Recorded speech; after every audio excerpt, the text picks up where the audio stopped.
सर्वांना नमस्कार. चांदमातला या स्टोरीचे 23 एपिसोड यापूर्वीच अपलोड केलेले आहेत. कृपया ते सगळे एपिसोड ऐकण्यासाठी आपल्या चॅनलला भेट द्यावी.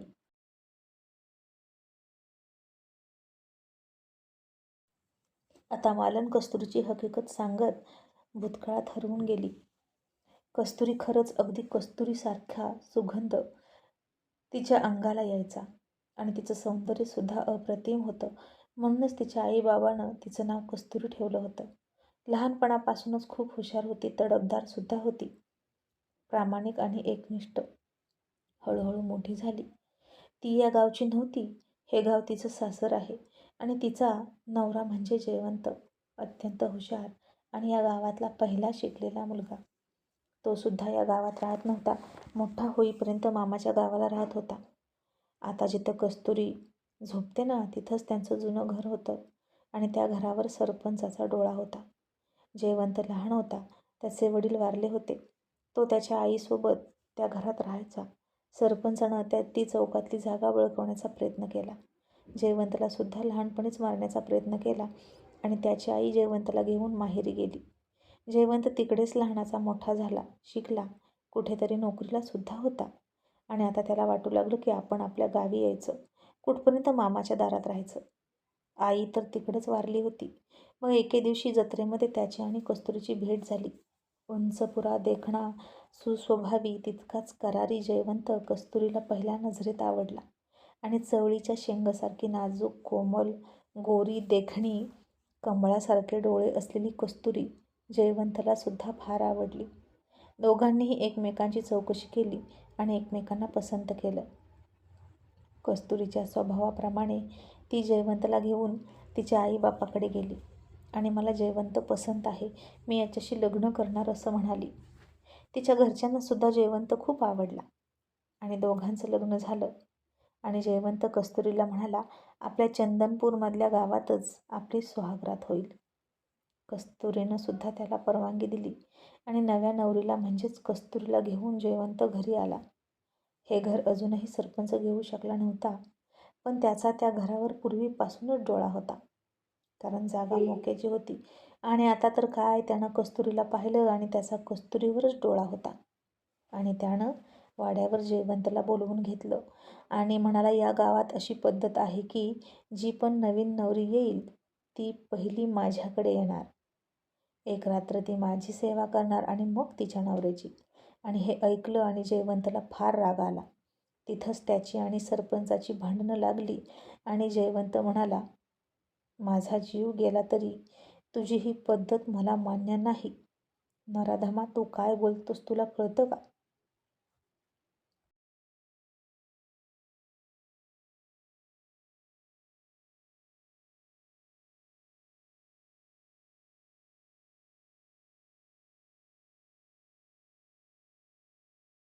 आणि सरपंच म्हणाला, अख्ख्या गावाला मान्य आहे, मग तुलाच का मान्य नाही?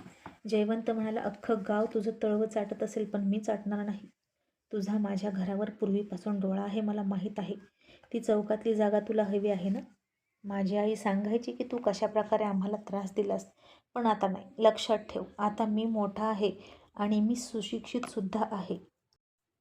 मी तुझी पोलिसात तक्रार करणार आणि तुला शिक्षा करणार आणि कस्तुरीचं नाव काढून तू खूप मोठी चूक केलीस असं म्हणून जयवंत त्याला धमकी देऊन निघून गेला.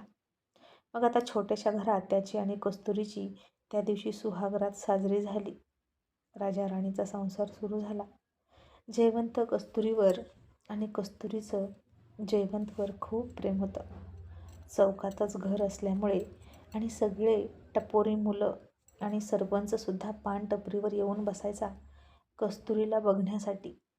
पण जयवंत कामावर जाताना कस्तुरीला घरातून बाहेर यायचं नाही असं बजावून जायचा.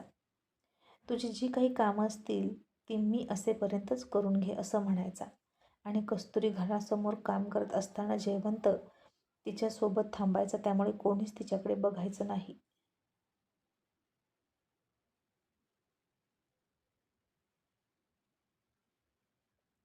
पण खरंच कोवळ्या उन्हात कस्तुरी जेव्हा काम करायची तेव्हा केवड्याच्या बनातल्या नागिनीसारखी ती पिवळी धम्मक दिसायची. तसतसं तिला बघून सरपंचाच्या काळजात आग लागायची आणि संध्याकाळी जयवंत कामावरून घरी यायचा. आणि रात्रीसुद्धा नवरा बायको त्या खोलीमध्ये हसायचे, खेळायचे, मजा मस्करी करायचे. आणि हे ऐकून सरपंचाला बघवायचं नाही आणि त्यानं जणू कस्तुरीचा ध्यासच घेतला होता.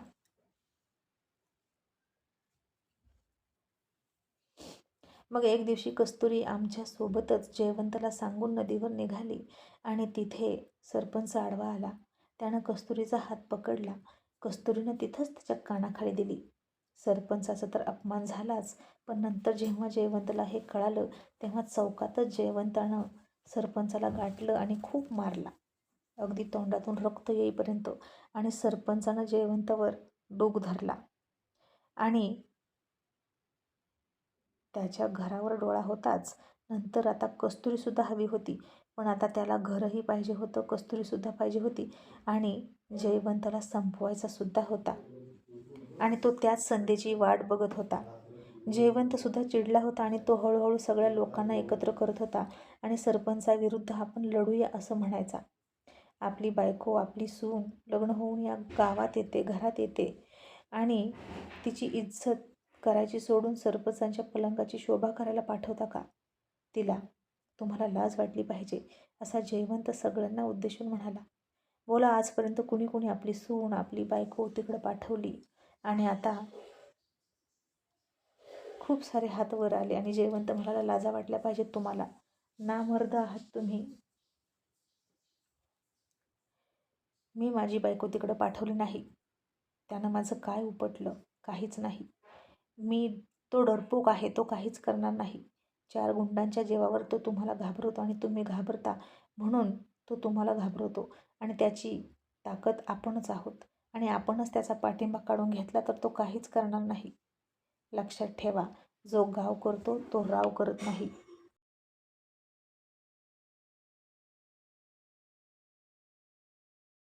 असा जयवंत सरपंचाच्या विरोधात गावकऱ्यांना भडकवायला लागला आणि काही गावकऱ्यांना ते पटलं. त्यांनी जयवंताला साथ द्यायचं ठरवलं आणि हे सरपंचाच्या कानावर गेलं आणि सरपंचानं रागातच अडकित्त्यातली सुपारी दात ओठ खाऊन करकचून कापली. जणू काही त्याला वाटत होतं अडकित्त्यात सुपारी नसून जयवंत आहे. आणि सरपंच रागात म्हणाले, मला संपवणार तू, पण उद्याचा सूर्य बघायला तू जिवंत नसणार. असं म्हणून सरपंचांनी त्याच्या माणसांना आजच रात्री जयवंताचं घर पेटवून द्या असं सांगितलं. मग रात्रीचे 12 वाजून गेले. अख्खा गाव झोपला होता. काही लोकांच्या एक झोप होऊन दुसरी झोप घेत होते. सगळीकडे स्मशान शांतता पसरली होती आणि त्याचवेळी आतमध्ये जयवंत, कस्तुरी एकमेकांच्या मिठीत होते. त्यानं कस्तुरीचे सगळे केस मोकळे सोडून एका बाजूला घेतले होते आणि तिला म्हणाला, कस्तुरी, तुझ्या केसातून येणारा हा शॅम्पूचा सुगंध आहे ना, मला खूप आवडतो. आणि कस्तुरी हसून त्याच्या छातीवर डोकं ठेवून म्हणाली, म्हणून तर सतत केस धुते मी. आणि केस न धुता देवासमोर जाता येत नाही ना, तुम्हीच मला केस धुवायला भाग पाडत असता. जयवंत हसून म्हणाला, पण केस धुतले ना आणि वाळवले की असा त्याचा आंबाडा बांधून ठेवत जा, म्हणजे मी संध्याकाळी घरी येईपर्यंत अख्खा सुगंध असा त्याच्यामध्ये मुरलेला असतो. आणि मी जेव्हा रात्री तुझे केस सोडतो ना, तेव्हा असा घमघमाट पसरलेला असतो आणि तेव्हा असं वाटतं की तुझं कस्तुरी हे नाव अगदी योग्य आहे. आणि काय गं, आपल्याला जे बाळ होईल ना, जे आत्ता तुझ्या पोटात आहे, ते पण मुलगीच असावं असं मला वाटतं. म्हणजे तीही तुझ्यासारखीच असेल, सुंदर, गोरी, देखणी. आणि आता कस्तुरीनं मुद्दाम तिचे सगळे केस आंबाडा घालून बांधले. जयवंतने खट्याळपणे पुन्हा तिचे केस सोडले. मग कस्तुरी खाली झोपली आणि तिने तिच्या लांब सडक केसांची चादर अंथरली आणि त्यावर जयवंत झोपला. आणि तिच्या झंपरचं एक बटन तो काढू लागला आणि त्याच्या बोटाच्या स्पर्शाने कस्तुरी विचलित व्हायला लागली. तिची टचटचीत छाती खालीवर व्हायला लागली. जयवंतने तिचा सगळा पदर फेकून दिला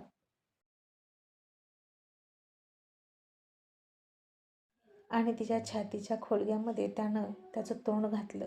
तसं कस्तुरीला खूप कसं तरी झालं आणि तिने त्याचं तोंड तिथेच आवेगानं दाबून पकडलं. जयवंतचे ओठ आता तिच्या गालावरून, ओठावरून, डोळ्यांवरून, कानावरून, मानेवरून, छातीच्या उंचवट्यावरून फिरत होते आणि तो कस्तुरीला त्याच्या चुंबनाच्या वर्षावानं आणि ओठांच्या स्पर्शानं फुलवत होता. मग आता त्याचे ओठ खाली खाली सरकू लागले. तिच्या बेंबीपासून तिच्या अख्ख्या पोटाच्या कमनीय कटी प्रदेशावर ते फिरू लागले.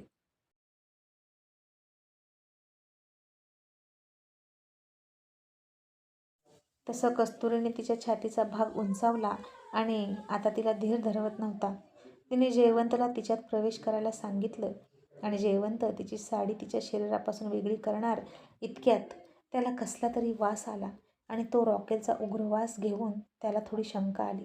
त्यानं खिडकीतून बाहेर पाहिलं तर त्याच्या घराभोवती 2-3 लोक गवताच्या पेंड्या आणून टाकत होती आणि त्यावर रॉकेल ओतत होती. जयवंत आता हादरला. त्यानं पटकन कस्तुरीला साडी घालायला सांगितली. त्यानेही कपडे घातले आणि त्यानं दरवाजा उघडला. तसा मोठा लाल भडक आगीचा गोळा घरात शिरला. सरपंचांच्या लोकांनी दाराकडूनच घर पेटवून दिलं होतं. बाहेर पडायला संधी नव्हती, कारण दरवाजा फक्त एकच होता. तशी कस्तुरी आता जीवाच्या आकांताने ओरडायला लागली.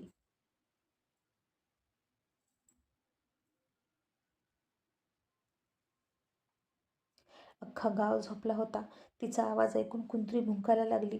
घराच्या बाहेर झोपलेली काही माणसं जागी झाली आणि जयवंताच्या घराच्या भोवती बघता बघता अख्खा गाव गोळा झाला.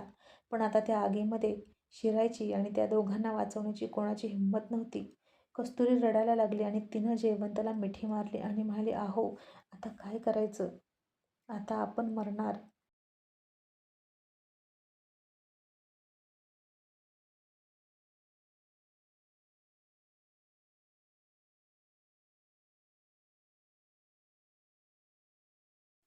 जयवंत म्हणाला, "नाही कस्तुरी, मी तुला काहीही होऊ देणार नाही. माझं तुझ्यावर खूप प्रेम आहे.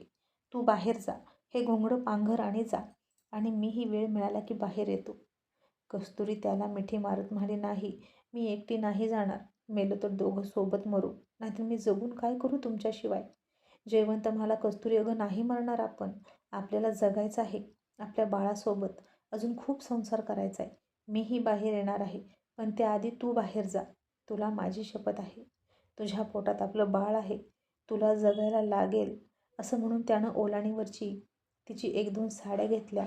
त्याचेही काही कपडे जे नुकतेच नवे घेतले होते, पॅन्ट आणि शर्ट, ते सुद्धा तिच्याभोवती गुंडाळलं आणि त्याच्यावरती घोंगडी टाकली आणि कस्तुरीला त्या आगीच्या लपटीतून बाहेर फेकून दिली आणि तिच्या पाठोपाठ स्वतःही येण्यासाठी मार्ग शोधू लागला. तशी पुन्हा जोमाने आग घरात शिरली आणि जयवंतलाच आग लागली आणि कस्तुरी फुपाट्यात पडली. तिच्याही अंगाभोवती घोंगड्याला आग लागली, पण इतर बायकांनी तिची आग विझवली. कस्तुरी जीवाच्या आकांताने ओरडली, "वाचवा, त्याला वाचवा. त्याला भाजेल, तो मरेल. माझा जयवंत वाचवा."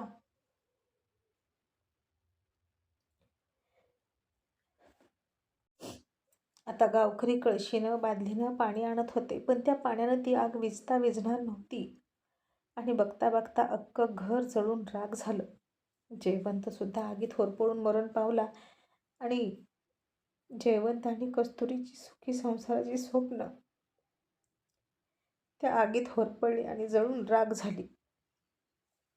कस्तुरी तिथं चक्कर येऊन पडली आणि तिचा गर्भपात झाला आणि आता सरपंचाला फार असुरी आनंद होत होता. जयवंत सुद्धा मेला. आता त्याची चौकातली जागा त्याला मिळणार होती. कस्तुरी सुद्धा मिळणार होती, कारण आता कस्तुरी विधवा झाली होती, एकाकी पडणार होती. कस्तुरी आता हौसाच्या घरात बेशुद्ध होऊन पडली होती. पण जेव्हा ती शुद्धीवर आली तेव्हा अशीच चुलीतली आग बघून भ्रमिष्ठासारखी करायला लागली. तिनं बाकी सगळं फेकून दिलं, पण जयवंताचे कपडे फक्त त्याची निशाणी म्हणून जवळ घेऊन बोचका बांधून फिरू लागली. आणि तिथंच, जिथं तिचं आणि जयवंताचं घर होतं, तिथं झोपते. बाकी ठिकाणी तिला झोप येतच नाही. दिवसभर कुठेही फिरून येते, पण रात्री मात्र तिथंच झोपते. आणि कस्तुरीची ही कथा सांगता सांगता मालनच्या डोळ्यातून तिच्या ताटामध्ये टपाटपा गळत होते अश्रू. आणि आता चंद्राला कळलं की तुझी कस्तुरी करील असं दौलत तिला का म्हणतो? कस्तुरीविषयी तिला फार वाईट वाटलं.